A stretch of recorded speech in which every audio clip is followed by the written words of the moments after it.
You're listening to the Dr. Debra and Therapist Kelli Show, only on LA Talk Radio. Let's do the intro for our guest today, which is very exciting. We found this guest on the fly. It's so fabulous. Okay, so today we have Bryant George MD, a board certified in neurological surgery, American Board of Neurological Surgery, retired status. He served as the assistant clinical professor of neurological surgery at Tulane University School of Medicine, Department of Neurological Surgery, and as the assistant medical director of Charity Hospital of New Orleans, Louisiana. Dr. George is also a member of Who's Who in American College and universities from Northwestern State University of Louisiana. Due to his expertise in the field of neurological surgery, he is frequently called upon as an expert witness in head trauma cases, and he is here to talk about this brilliant discovery called the Morph Device. Welcome, Dr. George. Hello. Thank you for having me. Thank you so much. So tell us first, basically, why this device was created. The device was created to help people that are addicted to opioids overcome the major obstacle towards seeking and completing treatment, and that is to try to ease withdrawal symptoms. So many people that are addicted to opiates, they're using opiates because they don't want to get sick anymore. It's the withdrawal sickness that keeps the addiction driven and keeps it going. So what the Morph device does is it causes the body to produce its own morphine in the form of endorphins and other neuropeptides. And those endorphins will then attach to those vacant receptors that are present during times of withdrawal and make the withdrawal go away. So we're thinking this is going to be a huge breakthrough in bringing people into treatment and for them to be able to complete the withdrawal and detoxification process in a more humane and comfortable fashion. That is brilliant. Oh my gosh. Did you create this Morph device, or was it with a series of other people? It was with a series of other people.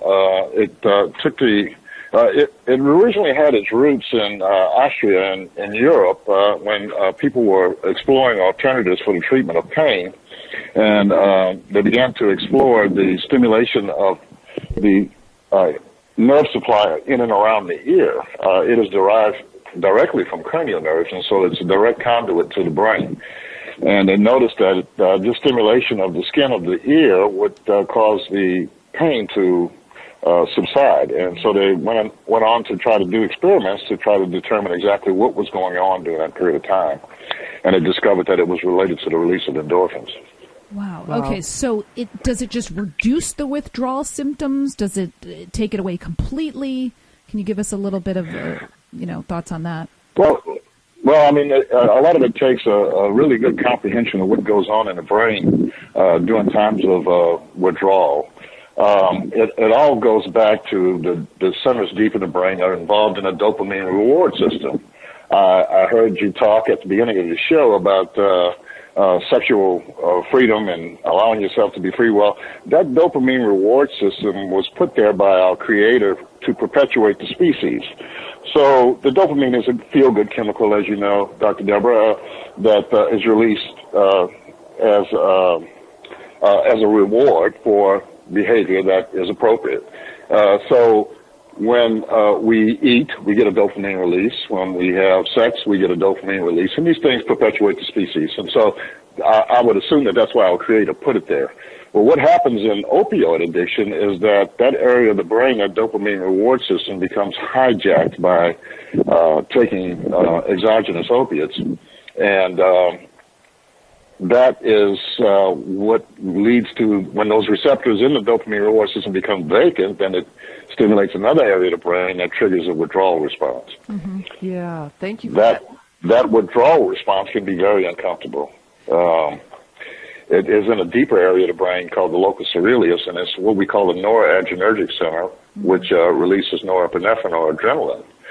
So you can imagine that there's a racing of the heart, there is anxiety associated with this release of adrenaline, and then we begin to make secretions from every orifice in our body, and so that tears begin to run, nose begins to run, and diarrhea occurs, abdominal pain, and muscle cramps. And people that are addicted to opioids, this is a very, very uncomfortable feeling. So if we replace those vacant receptors with the body's own endorphin, then those withdrawal symptoms will begin to abate.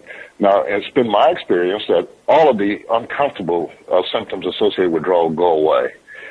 Sometimes there's still some anxiety that's there, and it can be treated with some comfort medications. But patients overall that compare it to medication-assisted detoxification say that this is, beyond a doubt, a cakewalk. Wow, this is amazing. Yeah, I work with a lot of families of people with addiction, and as well as the client themselves, and it's really hard sometimes to convince families to really understand that your son, your daughter, your husband, whatever, they can't stop right now. They can't stop on their own. That's dependency. The body requires these drugs, and because they can sometimes be so shaming and make them feel so bad. Like, where's your willpower? Why can't you just stop that? Like, oh, let me put you through the pain that your son or daughter or loved one is experiencing, and then you'll really understand. But people without addiction have a really hard time grasping that. So do you help families understand what that component is as well? Oh, yes, I think that's essential. I think that society as a whole has viewed addiction as a matter of choice, and feel that people that become addicted to drugs are doing so by choice rather than by as a result of some sort of physical reaction that's going on in their bodies and in their brains, and they're not really perceiving it as a disease as they should, and instead as a social choice, and there's a stigmata associated with that can be detrimental as well, and reduce their self-esteem and their feelings of self-worth and so forth. So is this the type of machine that anyone can get, or is it just in certain rehabs, or how do you plan to market it? Well, it's something that is physician-driven. You have to have a prescription for it. It is approved by the FDA for use in opioid detoxification, but it has to be under the direction of a physician. The device is worn. Normally for short-acting opiates like heroin or hydrocodone, the withdrawal period is usually 5 days. It's worst around the third day. For longer-acting opioids, many times people are put on Suboxone or buprenorphine, as its chemical name is, and that is a longer-acting opioid. It takes maybe 7 to 10 days to detoxify from. And then, of course, there's methadone, which may take as long as 21 days. I see. Wow. And how big is the opioid crisis in America now? Well, according to federal estimates by the Department of Health and Human Services, there are 2 million Americans that are addicted to heroin or prescription opioids. Out of that number, 70,000 Americans die. Actually, last year, 70,000 people died from a heroin overdose or an opioid overdose. 70,000, that's an astronomical number. I'll say. And what do you attribute to the rise in opiate? Just more availability, less expensive than other alternatives? What do you think? Easy access. Well, sometimes I think it's a combination of things. When the opioid crisis became recognized as a crisis, then it came upon the physicians to cut their use of prescribing opioids. Well, many people they've been on it for such a long period of time. When they no longer have their physician prescribing opioids, then they have to go to illicit forms of opioids to deal with their addiction. And so I think all of those things, the overprescribing in the past, having excess medications in the medicine cabinet allows teenagers and young adults to get into it and begin to recreate with it, and before long it becomes a physically dependent type of situation. So would this type of device work also for alcohol withdrawal or other drug withdrawals? Alcohol withdrawal is a different animal, and it works under a different mechanism, and it's not generally recommended to be used for alcohol withdrawal. Alcohol withdrawal can be quite deadly, particularly if the use has been astronomical and the they have a history of having alcohol withdrawal seizures, then the severity of the addiction really determines the method of detoxification. But the Morph device in itself, because of the mechanism being different, does not work for alcohol withdrawal. Okay. So curiously, you being a neurosurgeon, how did you get so involved and interested in the addiction world? Was there a personal story that you want to share or anything that... Well, I practiced neurosurgery for close to 25 years in New Orleans prior to Hurricane Katrina. And Hurricane Katrina not only wiped out my office, my hospital, and my home, but it also wiped out my community. So it didn't leave many patients around to treat. So I just decided, I did try to get it going after Katrina, but just decided that the numbers weren't there, and that I was in a position to retire early, and I did.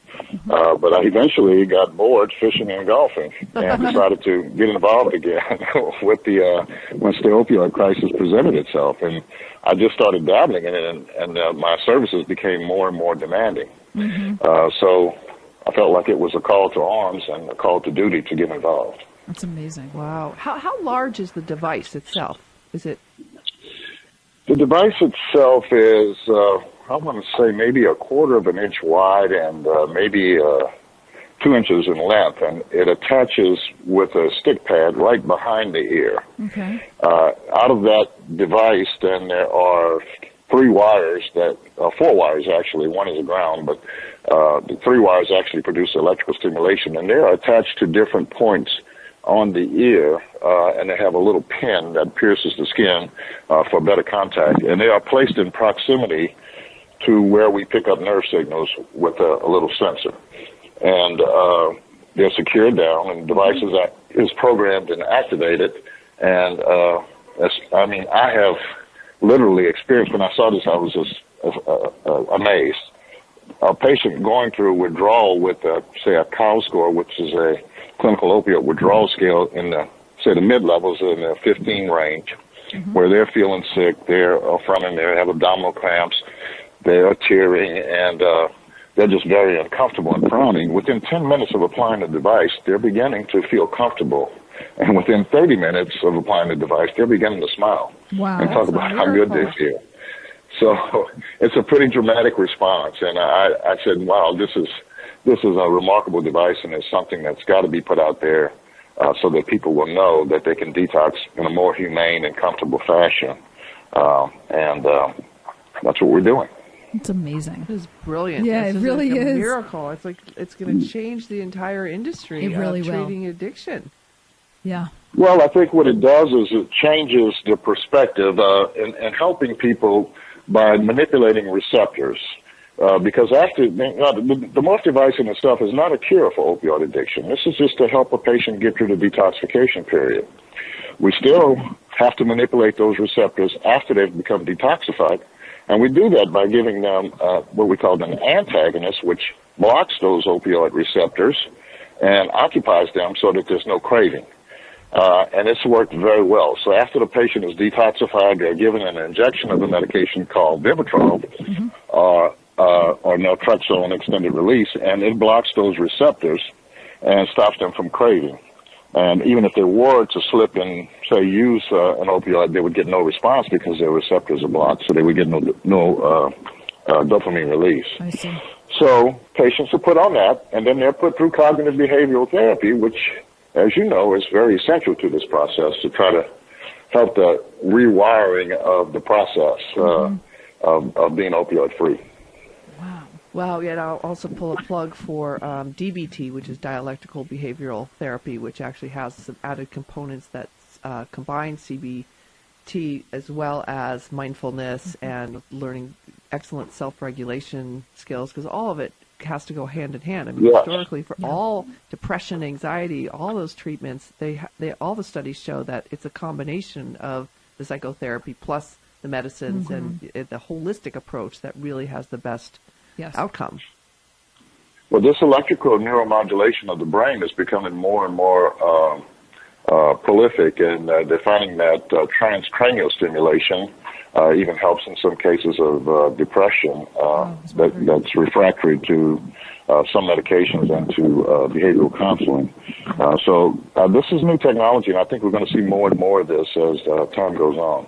And is it painless?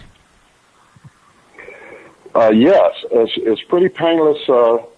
The patients will sometimes say they feel electrical pulsing, but it's not a painful thing. It's something that they become acclimated to eventually, and it stopped, and then they wonder if the device is still working. But it's not a painful process at all, but it may produce a little pulsing type of sensation that they feel, but it's not an uncomfortable thing. So are you aware of another treatment plan, a treatment option for depression called TMS? Yes, I am. Yeah, so it sounds like it's considerably different because patients report that TMS is quite uncomfortable. It's almost like a woodpecker in the head. And it's for patients who have been unsuccessfully treated with standard medications. Yeah. But it doesn't have that quick of a result either. Is there anything else you could say about that? Well, not really. That's not really my area of expertise, and I don't want to delve into the psychiatric and psychological treatments for various therapies, particularly depression, which is outside of my area of emphasis. But I can say that what's different about the Morph device is that it only requires very low frequencies, as opposed to the transcranial stimulation, which is probably high frequency because it's not really specific to a nerve. It's trying to encompass the whole brain. Whereas this device, the electrodes are placed very close in proximity to nerves their sort of frequency is relatively low. It's like 2 hertz to really get an endorphin response, say 4 hertz to get enkephalins going, and 100 hertz to get dynorphins, which is the final neuropeptide that occupies some of these opioid receptors. The opioid receptors, though, are primarily the mu receptors that are occupied by beta endorphins, which are released at a very low frequency of 2 hertz. So I want to play devil's advocate for a second. So I imagine some people say, Sure. well, if we make it easier for people to not go through the withdrawal, then more people are going to, once they get treatment, they're going to want to go back out again because it's like, well, it wasn't so bad to detox. And do you have any thoughts on that? Well, I find that most people that are ready to take that step, people that are out there recreating and having fun, they're not going to be really candidates to become opioid free because they're still enjoying themselves.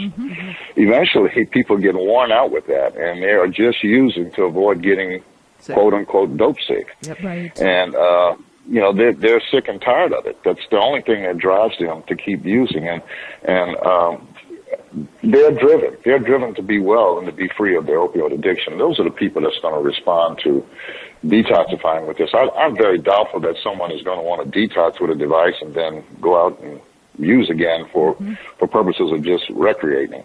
Now, there is relapse associated with any sort of opioid treatment. Sure. So I think that we have to focus on what prevents relapse, and by using the extended release naltrexone to block those receptors, we take away cravings. And then lastly, then to do the cognitive behavioral therapy where patients are made aware of the 3 things that lead to relapse being stress, triggers and cues, and exposure. Yeah. And with that cognitive therapy, they're given 2 tools basically to combat that, and that is avoidance and anticipation. So if you really want to stay clean, you have to avoid people's places and things, and you'll have to anticipate having an exposure. Right. You run into the dope dealer somewhere at the gas station, and he says, "Hey, I haven't seen you in a while. Here, try this bag and let me know how you like it." Well, anticipate that happening and have your response ready in advance so you're not caught off guard. Right. There's a lot of things that go on in this, and it's not just a one-step process, and it's not a cookbook approach. Everybody has to have an individualized approach to becoming opioid-free. Many times people have been discarded by their families. They have homeless situations. They have job situations. They need all of these things to help re-enter into a normal society again and be productive and have feelings of self-worth and contributing. Right. So there's a lot going to it that's outside of the medical arena as well, and all of those things need to be addressed concomitantly. And also, Kelly, in addressing what you stated, I think, as you know, that one of the hardest components of working with somebody who's recovering from addiction is that part of the brain that says, well, I can become the person who can use recreationally. Yes. So that is a serious draw, because it's like, oh, now, like you're saying, now that I'm well, so I'm going to go dabble like my brother, and guess what? You're going to dabble yourself right into overdose. Yeah, exactly. Yeah. Exactly, yes, because now that they've become opioid free, their brain is acclimated to that, and they're much more sensitive. So if they go back to using what they were using before, then they're more likely to suffer an overdose. Sure. Absolutely. Sorry, go ahead. I just believe that patient education is very important, and to sit down and talk to patients and let them know what's going on in their brains and what they're experiencing and what they're feeling helps them to participate in this process. They understand what's going on, and they're aware of it when it occurs. And, patient education is important. You can't just have a patient come in and says, I'm going to do this, and this is what's going to happen, and this is how you're going to be. They have to understand the process. Absolutely. So I want to switch gears for 1 second, because I'm so curious how you became a neurosurgeon. And did you always know when you were little you wanted to be a doctor? Like, I'm just so fascinated by it. Actually, no. I graduated from undergraduate school, knew I wanted to go to medical school. I had to work for a little bit just to kind of get a few things that I didn't have before. I got my Datsun 280Z with my 5-speed overdrive transmission and my own apartment for a little while I worked, and saved a little bit of money. Well, during that process, I made rounds with physicians at a hospital, and it just so happened that one of the ladies that I saw on that day had a brain tumor, and she was very stoic, and I felt like I could talk to her. So once the doctor left, I stayed in the room and had some conversation with her. Well, while I was in there talking to her, the neurosurgeon came in, and he began to examine her and prepare her for surgery the next day. And so when we walked out of the room, he said, would you like to come see the surgery? I said, sure. So that next morning, I went in and I watched him remove that brain tumor, and I said, I think I want to do that. Wow. And that's how it all started. So I wanted to be a neurosurgeon going into medical school, which was kind of unusual. But prior to that, I was just a regular guy, a regular student. I think I really came out of nowhere from the standpoint of my parents, thinking they were bringing up a brain surgeon. So I think it was a surprise to them. That's so cool. I'm sure it was a welcome surprise. A pleasant surprise. Yeah, exactly. Yeah. Wow. Maybe just to expand the knowledge base for our audience, we could talk a little bit about the difference between abuse of a substance versus dependency of a substance on a substance.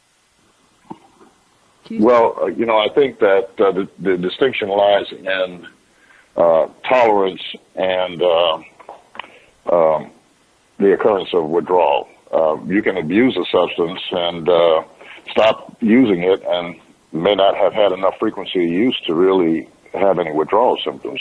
However, most people that continue to use will develop a tolerance to the medication or to the drug, which then leads to more and more use and eventually leads into a physical dependency type of situation where withdrawal sickness occurs if they try to stop. So the difference between abuse and addiction, I think, rests in the concept of tolerance and physical dependence. Yeah, you explained that very simply. Thank you so much. You did. Yeah. What about the psychological dependence, though? Oh, yeah. It's a good one. I'm sorry, I didn't hear you. Oh, I said, what about the psychological dependence? Well, there are other drugs like marijuana and in some cases, say, methamphetamine and cocaine, they don't have a physical withdrawal symptom associated with them other than the fact that they may be depleting dopamine sources and have a period of somnolence after they stop using, but there's no true withdrawal sickness like with the opioid addiction. So other drugs, yes, I think that they may be developing some tolerance from time to time, but they don't necessarily lead to an actual physical withdrawal symptom, and that's the real when people say there's a monkey on your back with heroin use, that's the real monkey. Yeah. It's the withdrawal symptoms. Mm-hmm. Yeah. So that's what makes opioid addiction a little bit of a different animal than recreational drugs that there may be a psychological dependence where, I'm not going to have fun unless I smoke marijuana. Right. So they do it just for that purpose.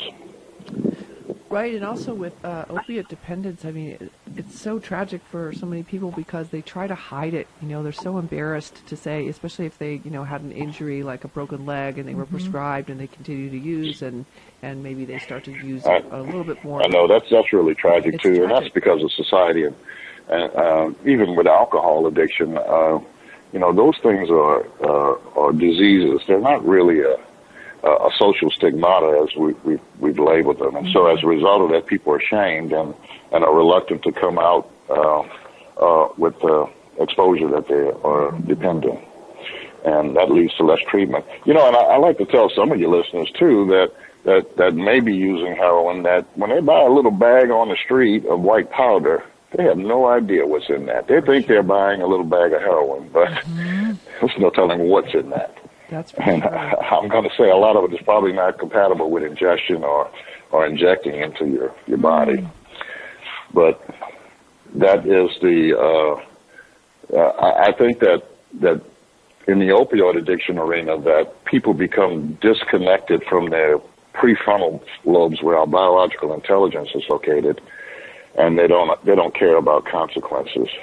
So they don't care that they're cooking in a dirty spoon that's full of bacteria. They don't care that they're using a dirty syringe. They don't care that they could be the last time they put that needle in their arms, Right. because they're disconnected from understanding what consequences are. Right. And that's what the cognitive behavioral therapy does, is to try to get them reconnected to understand that if I relapse, there are consequences. And, if I do this, there are consequences. And it's just getting that biological intelligent portion of the brain reconnected to that dopamine reward system and try to modulate it. So if you just tuned in, we're talking with Dr. Bryant George. He is a neurosurgeon, and he is here to talk about the Morph Device, which is recently FDA approved, and it's to help with the opiate crisis and helping with detox and withdrawal. And Dr. George, how available is this device? I mean, how many rehabs across the country have adopted this, or is it really brand new and you're just trying to get the word out there? Well, it's been out there for a while, but I think that it's just recently gotten its FDA approval for use in opioid detox, and so it's just starting to hit treatment centers and whatnot, and we're doing the best that we can to get the word out to all of the physicians and healthcare providers at various detox centers to know that, and I think it will help them, because there's probably a 30 to 40% attrition rate of people detoxing from opioids. They get so sick, they said, I had enough, I'm going to go out here and use, and they leave against medical advice. So if we put a device, a Morph device on each and every one of these opioid addicted patients, then they're detoxing comfortably and they're not throwing up and having diarrhea and cramped over and muscle pain and ache, then they know that they can detox very comfortably and get on to the next stage of treatment. So we're hoping it brings more people into treatment and that it retains people that do decide to come in for treatment. And what about insurance? Is insurance able to cover something like this? That's the next step. That is a bureaucratic process, and as we know, sometimes bureaucracy turns very slow. Yeah. It requires, number one, the insurance companies getting on board with it, particularly Medicare and Medicaid, and then for the Central Medicare Services, or CMS, to price the device so that there's a reimbursement associated with its use. So right now, there is no insurance reimbursement for the device. But again, parents are spending, say, $5,000 to $7,000 for a 5 to 7 day hospitalization for detoxification. So if the device is only costing $500, then that seems like it would be money that would be well spent and allocated towards assisting in the process. Yeah. Well, you just answered my question. I was going to ask you just how costly is it? So it's really about $500 per device. Yes. Wow. Well, I will certainly be a spokesperson out here in Southern Cal with all the rehabs that I've been connected to. I mean, well, I'd love to get together with you at some time and even demonstrate the device, and we can go out to a center together and absolutely, and really, I would love to do that. Yeah, I mean, I'm curious. I really, yes. Oh, I was going to say, so someone who's not going through withdrawal symptoms, like if I just put the device on, would it do anything for me? I'm so curious. You dopamine junkie. Yeah, if you're, people that abuse opiates, many times they are smokers. Mm-hmm. And it's funny, they say that, and sometimes they're overeaters. Mm-hmm. Sometimes, though, patients will tell me, says, I really only smoke, 2 or 4 cigarettes a day. So their desire to smoke goes down, mm-hmm. and their desire to overeat. There's dopamine surges associated with eating as well. And so I think by modulating that dopamine reward system, then it cuts down on some other vices mm-hmm. But that's just an anecdotal story. That's not something that I'm really advocating, that we use it for nicotine addiction or for overeating. Well, you see, Kelli, actually, she's a closet dark chocolate addict. Obsessed. Literally, she goes in the closet and eats it. I don't want my kids to see. But yes, I'm curious. I'm sorry, Kelli. There's no help for you. Nothing. Actually, the other day. Stick to the dark chocolate. I hear it's healthier for you. Yes, you would know. I mean, but that's that's why I don't feel as guilty, because it has the antioxidants. I think they've done studies to show it helps with stress. So, yeah, I'm okay with it. Sounds like your frontal lobe is working. Yeah, exactly. Wow. Well, that's very interesting. Yeah. Who knows? I think it may have some applications later on in the chronic pain or acute pain arena, mm-hmm. Because this endorphin release can provide a non-opioid alternative for the treatment of pain. So we're hopefully at some point. Mm-hmm. I'd just like to attack this opioid crisis, but the two things that the nation is facing right now is to deal with the opioid crisis in a manner that's going to be beneficial, and secondly is to find a non-opioid alternative for the treatment of pain.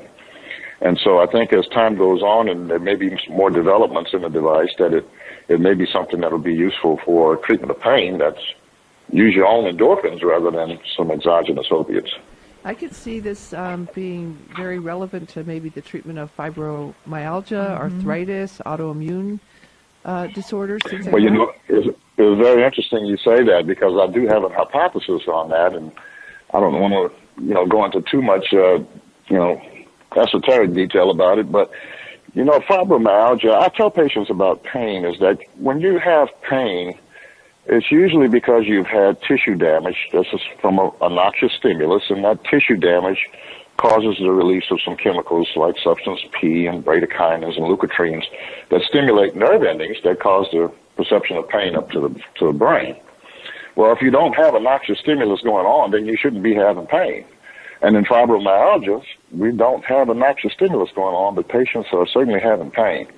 And so what they think has happened in that case is that some musculoskeletal injury event has occurred at some point in someone's life, and the brain has learned pain, and it won't let it go. So it keeps perpetuating that pain because it's learned pain, and it keeps cycling it back over in the brain. So something has to be done to break that cycle. Wow. And some theorists have used different conceptual thoughts of presenting different colors to try to deal with breaking up this cycle. But actually, the Morph Device, I've put it on a fibromyalgia patient, and they said they haven't felt this great in 25 years. Wow. Oh, my God. And they say, well, I'm afraid what's going to happen when the battery wears out in 10 days.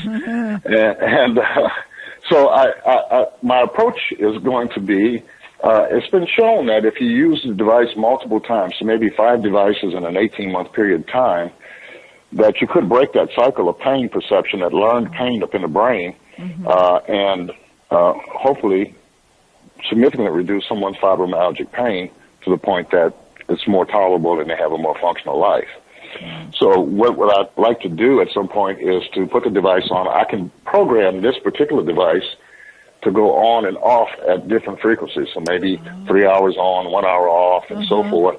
And I would start off with a continuous stimulation, and I would allow, during that patient time, I would allow the patient to engage in physical activity to tolerance that they weren't doing before, because so many fibromyalgia patients have pain avoidance behavior. They don't do things because they know it's going to hurt, or they feel like it's going to hurt. So it modifies their behavior. So if I take away the pain, allow their physical activity to pick up during that period of time that they're wearing the Morph device, then it sort of gets them out of that pain avoidance type of situation. If the relief of the pain lasts, say, 2 weeks after the device is taken off, I put another device on. And this time I'll increase the on-off time so that there's more off time and less on time. So you'll get a little bit of endorphin release. And so I'm trying to wean this process on through this whole 18-month period of increasing the length of time that the device is not on and reducing the on-off time when it is on, so that I can just break that cycle of learned pain in the brain. It'll be interesting to see where that goes. It takes time to get that done, though. Yeah, I mean, you're actually literally creating a positive feedback loop for somebody, right? It is exactly. Yes, exactly. I should have known that from psychology. That's okay. That's why we're here. Exactly. And then, is there any negative? I was going to talk about the Pavlov's dogs just to kind of get Dr. Debra going a little bit. Yeah, exactly. Conditioned response and operant conditioning and all that kind of stuff. She loves that. Well, I love Pavlov because it's really truthful. I mean, literally pairing two unrelated stimuli and responses, and there you have it. It's like and I use that analogy and metaphor with clients in addiction all the time. You see a billboard selling alcohol, you salivate. Yeah. The billboard in and of itself has nothing to do with that response. It's so hard to unpair those things. That's why people relapse so much. So yeah, I'm glad that you brought those up. Operant conditioning, I think is what it's called, right? Well, I think that would be more classical conditioning, Pavlov, and then the operant is getting the reinforcement, either positive or negative reinforcement for a behavior. So if you repeat a behavior over and over again, you continue to get reinforcement, then you're likely to continue to increase that behavior. And then there's the whole gambling thing, which is intermittent variable reinforcement, which is why the gambler will pull that slot machine handle hundreds and hundreds of times because they're rewarded the 10th time, the 20th time, the 5th time, the 490th time, so it's all variable. So it's so hard to extinguish that behavior. And I think so both principles are operating with addiction like crazy. So it is. Dr. Debra, have you had much experience with this gaming addiction that's going on now? I've heard a lot about that lately. Absolutely, yeah. It's that whole syndrome of reinforcement, and then the whole social arena of that, and what's normal, what's not normal. It's another epidemic. You have to monitor your young kids, I know, I was thinking Kelly? That. Yeah. Oh, my God. If I allowed it, especially my older one, would be on the iPad, like, for 10 hours straight. No problem. Like, he could literally just play the game and just be on it. It's really scary. Well, I have to confess, I could be at a blackjack table for 18 hours straight. That's true. That's true. And not even remember that I was hungry at all. Yeah. It's powerful. I only go once a year. Right. Exactly. And you're like, I'm no holds barred. I'm just doing it. Nobody talk to me. No. Go ahead. Oh, I was just going to ask if there's any negative side effects with the device. Oh, good question. None that have been published or experienced. The FDA, they looked at the device very carefully, and they felt that it was very safe. Their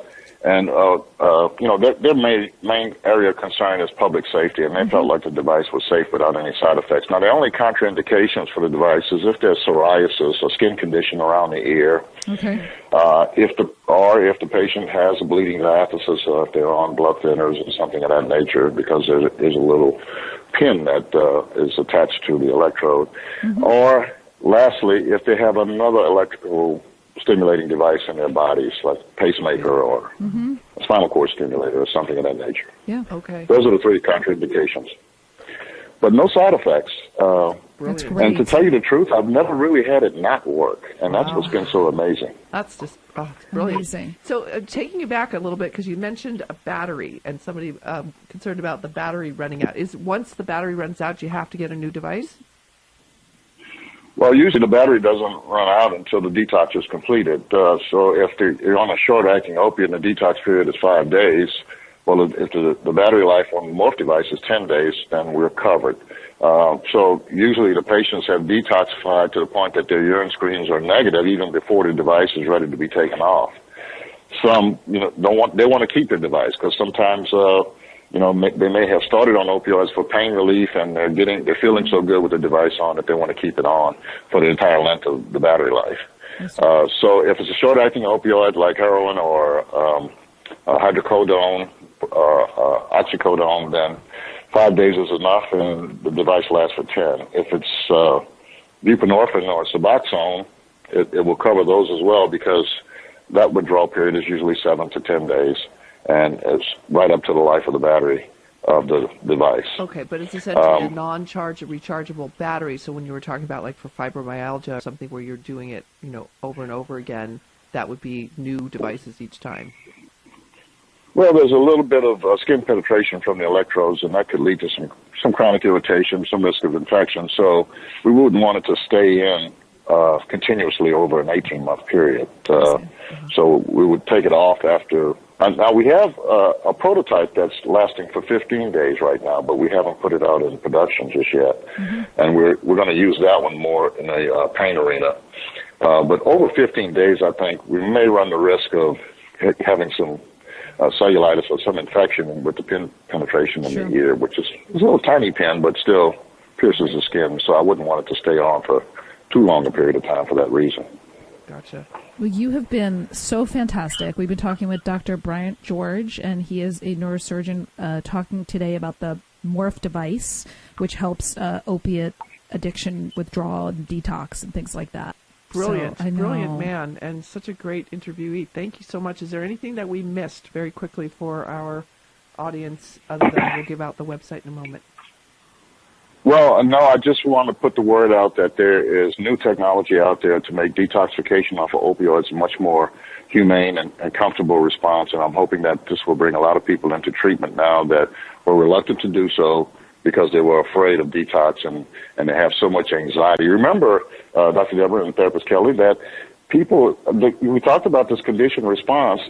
These people that are addicted, they are getting themselves prepared. They know what time they're going to go into withdrawal, and so they have to get their money together. They have to find their dope dealer, and they have to go hide somewhere and use.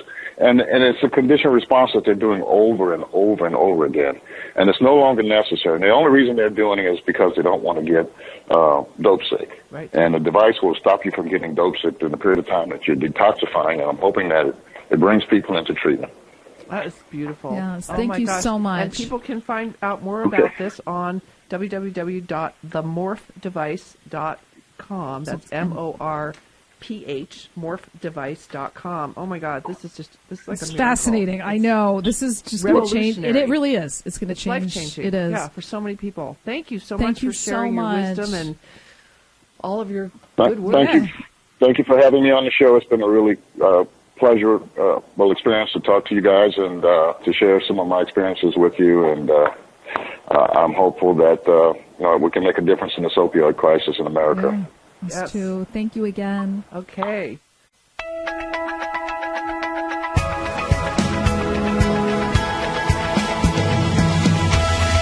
You're listening to the Dr. Debra and Therapist Kelli Show, only on LA Talk Radio.